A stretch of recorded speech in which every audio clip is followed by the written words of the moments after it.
Alright, so this is going to be my review of Star Wars Dark Times Blue Harvest. Now, no, this has no correlation to the Family Guy episode, the Star Wars Family Guy special, so let's not even kind of delve into that, really.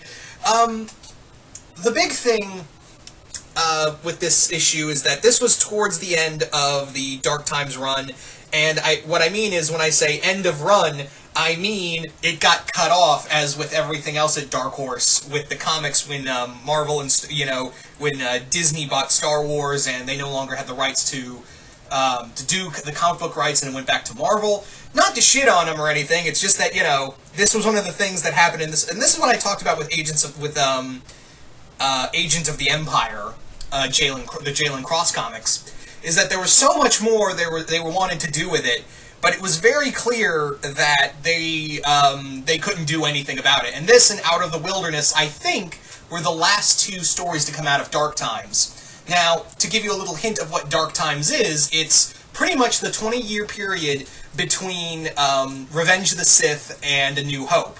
It is in that 20-year time period in between, and it focuses on a crew of aliens, one of them being Bomo Greenbark, and a Jedi named Das Janir, who is this Jedi he's kind of disillusioned after the Republic he fought for. There's also other Jedi in here, like Kukruk, and then you have Bayor Sadat, who is probably one of the strangest looking Jedi.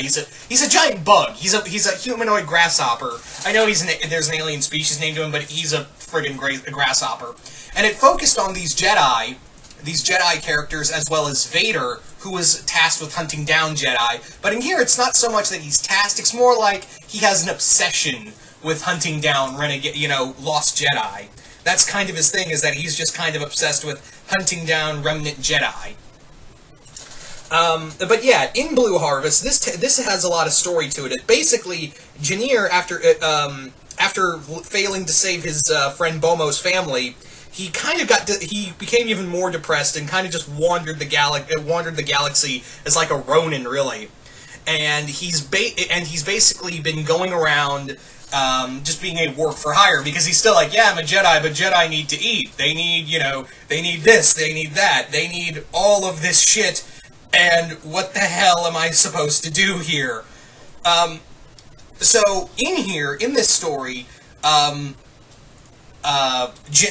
Das and his droid, H2, get hired by a woman who says that slavers are attacking her village. They're making their village a living hell. They need help. When he gets there, he discovers that she's the mistress of a brothel. And yeah, there's brothels in Star Wars, and they never say the word prostitute, but you kind of figure it out real quick. And she's a bitch. And also, you have, she's not only that, but she's working for these aliens who are spice traders. They're spice runners, and they're not so much at war with the slavers. It's more like the spicers want to get the slavers out of here so they can control them, and they think they can pin this on Das, who they don't know is a Jedi. So they say, hey, we can get this guy, he can be our fall guy. They kill him, and if they get their stuff, we can just move in and take it anyway. So of course Das is like, fuck this shit. But rather than leave, he realized that, yeah, this town can benefit a lot better if neither group was here. So Das goes about, and this is where it comes in, is that this story feels very reminiscent of the the movie Yojimbo from Akira Kurosawa. What that story is about a wandering samurai who basically plays both sides of the field. There's two warring gangs in a town, and he more or less goes back and forth to kind of cause disruption between them. And that's kind of what this story is. It's very much a Star Wars version of Yojimbo. And again, Star Wars has taken, a lot of inspiration from Japanese culture, as well as other movie references and other things like that. So this is really cool. So yeah, the best way to describe, if you've seen Yojimbo, you've read Blue Harvest. Just with aliens. That's kind of what this story kind of is. So Das' story's going on, we get a bit of Vader, and you think, oh, Vader and Das are going to encounter each other, because they've met before, they've encountered before, but Das got away. And now that Vader knows Das Jr.'s out there, he can go out and look for him. However, the Emperor has decreed that, I have something planned for the remaining Jedi. I don't need you. You go out and do something else. There's this mining operation. And here's the thing. You think Vader's going to play a big part in this story, but really, he's only in the first 2 issues of this story, and then they just forget about him. Like, his story is just instantly recycled out. Like, you didn't even need Vader for this whole thing. But it was more to, I think it was more along the lines to, get everything prepped up for Into the Wilderness, which is the sequel story to Blue Harvest. But yeah, that was the thing, is it's kind of, there's also a really cool moment where Vader is kind of getting a little paranoid, that he's kind of wondering what was his master's idea for the remaining Jedi. Why won't he let him go after Das if he knows where he is? And you have to also understand that at this point, Vader had also tried to recruit an apprentice from a long time ago. Basically, he found a Jedi who had been in cryosleep since the Old Republic era, and was also possessed by a Sith Lord. But that plan, long story short, didn't exactly fall through, and now he's a little paranoid. And there's this great moment where he's talking to one of his clone troopers, and he's like, he tells him about the whole thing about Order 66, and then he says, if something was like that for me, would you tell me? And the clone trooper says, if there was, I wouldn't be able to divulge it to you. So Vader just shoots him off, force pushes him off a cliff, and one of the other clone troopers is like, hey, what happened to the commander? He stumbled and fell.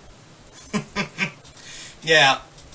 But that's kind of it, and again, it's more setup, if anything else, for both Das and Vader for their story in Into the Wilderness. Which also, I'll give you a quick thing, because I might do a review on Into the Wilderness if I decide to. But in that comic, it does feel like there's a lot left that Randy Stradler, the writer of Dark Times, really wanted to do. But again, I guess it just kind of everything had to be cut short for that story to be there. So, yeah, all in all, Blue Harvest is it's a really good story. It's a nice little Star Wars story. I got it in the Epic collection that Marvel's been putting out of all the Dark Horse comics. And I rather enjoyed it. I thought it was a lot of fun. It's a nice story, but if you're thinking, oh, Vader's going to be able to do stuff, nah, he's only in the first 2 issues. And even then, he's hardly really in here, and his impact is more Into the Wilderness. That's what it kind of builds up more to for this comic. Not to say it's bad, but it's a fun little Jedi story, and again, if you love the movie Yojimbo, you'll probably get a kick out of this, especially. So yeah, I like this comic, and again, I might do a review of Into the Wilderness at some point, if I decide to.